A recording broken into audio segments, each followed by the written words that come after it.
কিন্তু আল্লাহ আমার সাথে রাখে নাই। তোর সন্তানকে আল্লাহ তার কাছে দিয়ে গেছে। কে? কে?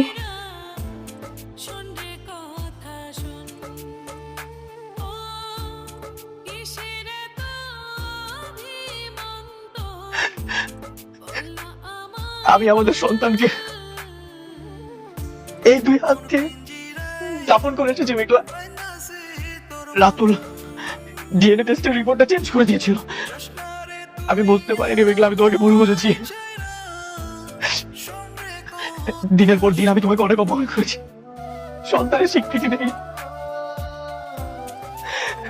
আমি হাত জোর করে তোমার কাছে ক্ষমা চাচ্ছি মেঘলা, তুই আমাকে ক্ষমা করে দাও।